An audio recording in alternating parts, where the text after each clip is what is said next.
Hello friends, welcome to all. आज मैं आपके लिए जो वीडियो लेके आ रहा हूँ, देखिए महिंद्रा एंड महिंद्रा के शेयर के हम यहाँ पे बात करेंगे।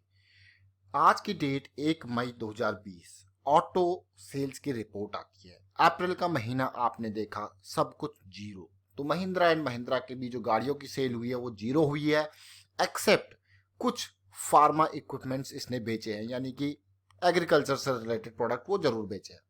लेकिन अब मई का महीना भी गया, लॉकडाउन ऑलरेडी एक्सटेंड हो गया, वो तो आपको पता ही है। लेकिन अब क्या होगा, जरा देखते हैं टेक्निकल पर्सपेक्टिव से क्या बता रहा है शेयर। खरीदारी जरूर हो रही है, स्टॉक के प्राइस में जंप जरूर है। Maruti Suzuki zero, Mahindra and Mahindra zero. भाई आगे क्या होगा? जितना पैसा है वो खर्चे में जाएगा। अभी के टाइम पे बड़े बिजनेसेस हैं, बड़े बिजनेसेस इजीली सर्वाइव कर सकते हैं, लेकिन छोटे बिजनेसेस को सर्वाइव करने में टफ होता है। इस चीज को ध्यान दें, क्योंकि उनके ऊपर जो उधार होगा, उस उधार का बर्डन, जो डेट होगा उसका बर्डन काफी टफ होगा। चलिए सीधे लेके चलता हूं। पहले मैं आपको महिंद्रा एंड महिंद्रा के ऊपर, फिर इसके टेक्निकल फंडामेंटल के ऊपर भी बात करेंगे। और उससे पहले मैं यूएस मार्केट आपको दिखाना चाहता हूं। देखिए यूएस मार्केट 500 पॉइंट डाउन हो गई थी, लेकिन अभी के टाइम पे ऑलमोस्ट 400 पॉइंट डाउन अभी भी पड़ी हुई है। Dow Jones, Nasdaq 176 point down पड़ा हुआ है। तो जरा देखिए, थर्सडे गिरावट, फ्राइडे गिरावट। आज की डेट में सुबह सिंगापुर निफ्टी की भी हालत बहुत खराब हो गई थी। अब देख सकते हैं कि कैसा इंडियन निफ्टी मंडे को क्या असर आपको दिखाता है।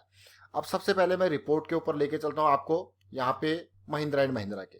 जरा देखिए यहाँ पे Mahindra and Mahindra auto sales report, zero sales domestic market April में, जीरो सेल। कुछ यूनिट एक्सपोर्ट करी थी, गिनती की कुछ यूनिट एक्सपोर्ट इसने जरूर करी थी, अगर बात करते हैं ऑटोमोबाइल सेगमेंट में। और उसके बाद हम बात करेंगे इसके एग्रीकल्चर सेगमेंट में। ये तो ऑटो सेल्स की रिपोर्ट है जो ये अप्रैल महीना गया है उसकी आ रही है। ये देखिए, अगर मैं फार्म इक्विपमेंट की बात करूं तो 4716 यूनिट इंडिया के अंदर बिकी हैं। लेकिन अगर आप पिछले साल से कंपैरिजन करोगे, 28,000 के आसपास, 27,495, 27,495 यूनिट से गिर के मात्र 4-4,500 के आसपास ये यूनिट बिकी है। तो कितना बड़ा ये लॉस है वो आप देख पा रहे हो सीधे सीधे। अब जरा एंड टू एंड पार्ट से सोचिए यहाँ पे, मतलब फार्म इक्विपमेंट सेगमेंट में गिरावट और नॉर्मल बाकी सेल्स जीरो। मैं आपसे यही कहूँगा, थोड़ा सा ध्यान दीजिए और समझने की कोशिश कीजिए। बड़ी कंपनीज, चाहे कितनी भी बड़ी कंपनी क्यों ना हो, उधार तले जरूर दबेंगी। यहाँ पे देखिए ऑलरेडी 64,000 करोड़ का डेट कंपनी के ऊपर पड़ा हुआ है। प्रॉफिट ग्रोथ, सेल्स ग्रोथ, अब तक सब कुछ सही था। ये सारे फंडामेंटल पैरामीटर्स को बिगाड़ के रख देगा ये सिचुएशन जो है। अब मैं आपको एक बात बताना चाहता हूं। देखिए महिंद्रा अपने आप में एक बड़ी कंपनी है, लेकिन इस एक कंपनी के लिए हजारों छोटी छोटी कंपनीज प्रोडक्ट्स बनाती है, हजारों की तादाद में। कोई शॉकर बना रहा है, कोई कौन सा पार्ट बना रहा है, कोई लाइट्स बना रहा है अलग अलग गाड़ियों में। अब इन कंपनीज का क्या होगा, इन कंपनीज के एम्प्लॉयज का क्या होगा, इन कंपनीज के प्रॉफिट लॉसेस का क्या होगा? जब बड़ी कंपनी में ही सेल नहीं है तो छोटी कंपनी की सेल आप देखिए, सीधे सीधे क्लियर कट है डायरेक्टली। महिंद्रा एंड महिंद्रा 366 के प्राइस पे अभी ट्रेड कर रहा है। हाँ, अब आप कहोगे नहीं मुझे खरीदना है लॉन्ग टर्म पर्सपेक्टिव से, 10 साल के लिए, 15 साल के लिए। तो अभी की सिचुएशन जो लग रही है उसमें मुझे काफ़ी पेन लग रहा है, बहुत ज़्यादा पेन यहाँ पे बरकरार है अभी आने वाले टाइम पे, क्योंकि मई 17 तक इंडिया के अंदर लॉकडाउन ऑलरेडी एक्सटेंड किया जा चुका है। हाँ, ग्रीन जोन्स में थोड़ा बहुत रियायत जरूर मिलेगी, कुछ प्लांट्स यहाँ पे ओपन हो सकते हैं, क्या पता सरकार कोई बड़ा पैकेज का भी अनाउंसमेंट कर दे। लेकिन उस पैकेज से कितने कंपनीज का भला हो पाएगा, कितने करोड़ का उधार चुकता हो पाएगा, जरा सोचिए। अब बात आती है एम्प्लॉयज की, सरकार कहां तक क्या क्या करेगी। यूएस मार्केट ने हालात जो आपको दिखाने स्टार्ट कर दिए हैं, लेकिन मार्केट ने जंप जरूर लेना था, एक करेक्टिव बनना था, वो मार्केट ने जंप लिया है। फिलहाल मैं टेक्निकल पर्सपेक्टिव से ले जाने से पहले पुराने प्रॉफिट लॉसेस अगर महिंद्रा एंड महिंद्रा के दिखाऊं आपको, तो रिवेन्यू सेगमेंट में इतना जबरदस्त रिवेन्यू इसने कमाया। देखिए 1 लाख करोड़ का, देखिए 1 लाख करोड़ का जो है मार्केट कैपिटलाइजेशन नहीं, रेवेन्यू, बहुत ही जबरदस्त। ऊपर से प्रॉफिटेबिलिटी आप देखोगे तो जबरदस्त प्रॉफिटेबिलिटी थी, 7,000 करोड़, 5,000 करोड़। लेकिन इस बार प्रॉफिटेबिलिटी बिल्कुल खत्म हो जाएगी, बल्कि लॉसेस अब आपको दिखने लगेंगे, लॉसेस, और उन लॉसेस से पार पाना बहुत ही खतरनाक। बात करते हैं टेक्निकल पर्सपेक्टिव से महिंद्रा एंड महिंद्रा की। ये चार्ट देखिए, मंथली चार्ट है। मैं आपको फिर से कहना चाहता हूं, ये चार्ट को देखिए, मंथली चार्ट, और 2007 और 2008 में आ जाइए। 2007 और 2008 में जब आप आओगे तो आप जनवरी 2007 के पीक को देखने के बाद आपको लगेगा कि अरे इतनी बड़ी गिरावट। और इवन अगर मैं यहाँ पे देखूं, अगस्त 2007 में जब एक साथ मार्केट नहीं गिरती, धीरे धीरे करके अप डाउन आपको देखने को मिलेगा। 2007 में अगर महिंद्रा एंड महिंद्रा के शेयर को अगर मैं देखूं 2007-8 में 250 के लेवल से पहले ये गिरा 150 के लेवल पे। आप कहोगे यार 100 रुपए की गिरावट है, खरीद लो खरीद लो। जब ये वापस जंप करके गया ऑलमोस्ट 217 के लेवल से, तब आप कहोगे यार कुछ तो गिरावट है नहीं। लेकिन अगर आप देखो यहाँ पे लोअर हाई बन चुका है, और अगले महीने यानी कि दिसंबर 2007 में ये स्टॉक ऐसे गिरा कि फिर से 217 के लेवल से ये गिर के आ गया 131, यानी कि पिछले लो से भी नीचे लो। फिर से रिकवरी की कोशिश की गई और स्टॉक वापस 180 के लेवल तक गया। फिर जब अगली बार गिरा तो ये आया आपका 106 के आसपास, फिर से तेजी देखने को मिली और स्टॉक वापस गया देखिए 150 के आसपास। इन चक्करों में लोग यहाँ पे फंसते हैं। देखिए जो ये जंप है इसमें छोटा इन्वेस्टर बेचारा फंस जाता है। फिर जब अगली गिरावट आई और वो गिरावट इस शेयर को 50 रुपए पे लेके आ गई। सोचिए जरा कि 200-250 रुपए का शेयर 50 रुपए तक आ गया था। उस टाइम पे खाली फाइनेंशियल क्राइसिस थे, गाड़ियां बिक रही थी, चीजें चल रही थी, लेकिन यहाँ पे ये सिचुएशन बहुत ही खतरनाक है। अब देखिए 50 रुपए के लेवल से तेजी जरूर देखने को मिली। एक बार ऐसा मौका आया, देख सकते हो आप, ये बहुत जबरदस्त बाइंग हुई।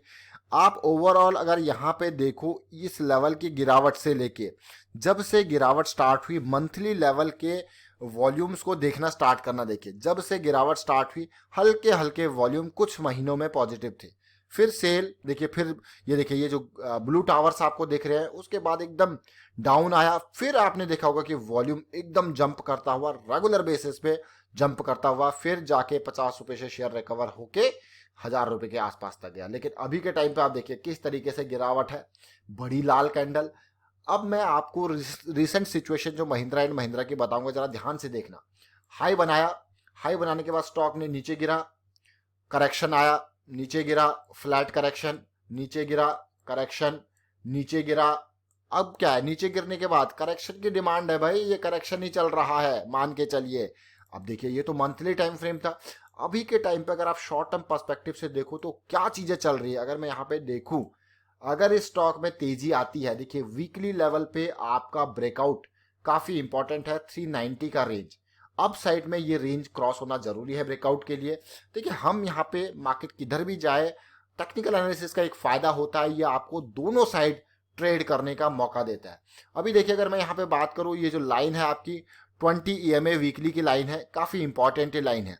ये लाइन जो है ये हमेशा, इसने जब से ये नीचे गिरता आ रहा है तब से ये स्ट्रॉन्ग रेजिस्टेंस का काम कर रही है। और मुझे लगता है कि अभी के टाइम पर अगर जंप करके ये 420 के लेवल तक भी जा सकता है और स्ट्रॉन्ग रेजिस्टेंस यहाँ से मिल सकता है, नो डाउट। देखते हैं क्या कुछ होता है। अभी के टाइम पे अगर आप डेली के टाइम फ्रेम पे देखो तो आपको हो गया यार बड़ी अच्छी अपॉर्चुनिटी दिख रही है। ये देखिए आप, जंप हुआ है, करेक्शन आया और करेक्शन यहाँ पे रिजॉल्व हुआ, जंपिंग मोड में देखने को मिल रहा है।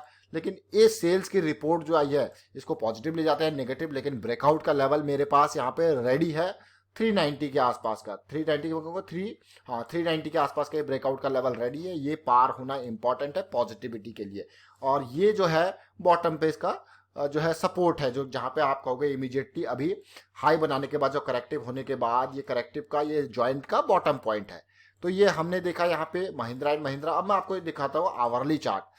देखिए आवरली चार्ट को अगर मैं देखूँ यहाँ पे तो आप भी समझिए इसको। आवरली चार्ट पे ऑलरेडी बॉटम बनाने के बाद, जैसे हम बार बार कहते हैं कि हायर हाई की फॉर्मेशन, हायर लो की फॉर्मेशन, लो के बाद हाई बनाया, फिर ये आपका हायर लो बना। हायर लो बनने के बाद आप देख सकते हो कि फिर से ये पॉजिटिविटी जरूर यहाँ पे आई, पॉजिटिविटी आने के बाद हायर हाई बनाया और ये ऑलमोस्ट करेक्टिव चल रहा था, जो करेक्टिव रिजॉल्व होता हुआ नजर यहाँ पे आया है। और मुझे लगता है कि अगर ब्रेकआउट चाहिए तो ये 390 का लेवल पार होना जरूरी है। करेक्टिव रिजॉल्व यहाँ पे हो गया है और अब तेजी के लिए ये लेवल है। देखिए यहाँ पे टेक्निकल एनालिसिस आपको बोथ साइड यानी कि मल्टी डायमेंशनल व्यू से सोचने पे मजबूर करता है और आपको सोचना भी इसी तरीके से चाहिए, क्योंकि you never know what can happen. But long term perspective से अगर आप देखें, down the line monthly perspective से अगर आप देखें तो अभी सिचुएशन काफी खतरनाक है। चलिए यहाँ पे महिंद्रा एंड महिंद्रा के हम बारे में हमने बात करी। उम्मीद करता हूँ आपको वीडियो अच्छा लगा होगा। अच्छा लगा तो वीडियो को शेयर जरूर कीजिए और टेक्निकल एनालिसिस अगर आपको सीखनी है और खुद के स्टॉप लॉस, खुद के एंट्री पॉइंट, खुद के एग्जिट पॉइंट प्लान करने हैं, समझने हैं, सीखने हैं, तो ये तो आप टेक्निकल एनालिसिस की सीरीज स्टार्ट कीजिए। वहाँ पे आपको बस यही प्रैक्टिस करवाया जाता है कि कैसे आप ये चीज़ें देखें।